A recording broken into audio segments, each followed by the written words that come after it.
Je vous le disais en titre, ce mois de septembre est dédié à la recherche pour le cancer chez l'enfant. De nombreuses manifestations sont organisées pour recueillir des fonds. Nous allons en parler avec notre invité, le professeur Natacha Hens-Verlet. Mais d'abord, voici une plongée au sein du service oncopédiatrique du CHU de Strasbourg.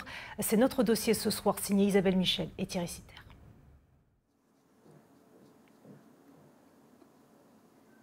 Yanis a 11 ans. Il vient régulièrement au service d'oncologie pédiatrique à l'hôpital de jour pour se soigner. En juin, il a commencé à avoir de violents maux de tête, des vomissements fréquents. Rapidement, on lui découvre une tumeur cérébrale. On m'a dit t'as un méduloblastome, du coup j'ai demandé c'est quoi. Il a dit un genre de cancer.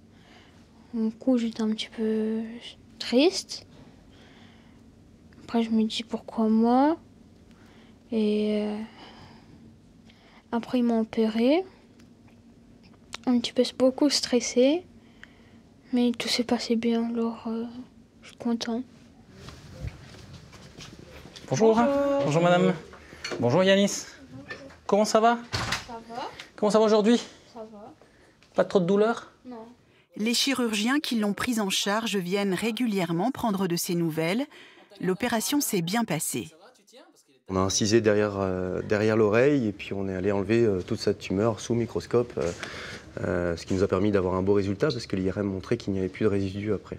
Et ça a permis de libérer la pression dans sa fosse postérieure. Ça a permis à son liquide de mieux circuler également, son liquide céphalorachidien.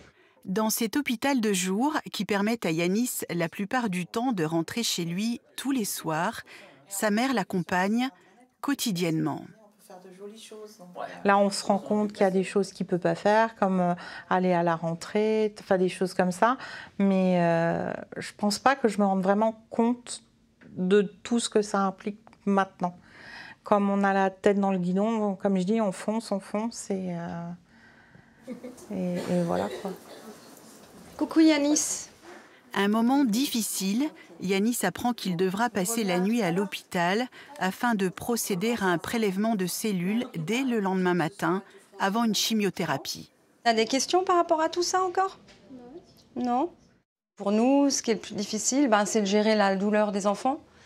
Donc, on fait plein de choses pour la gérer le mieux possible. Alors, il y a les médicaments, certes, mais il y a aussi la distraction. On fait des formations en hypnose.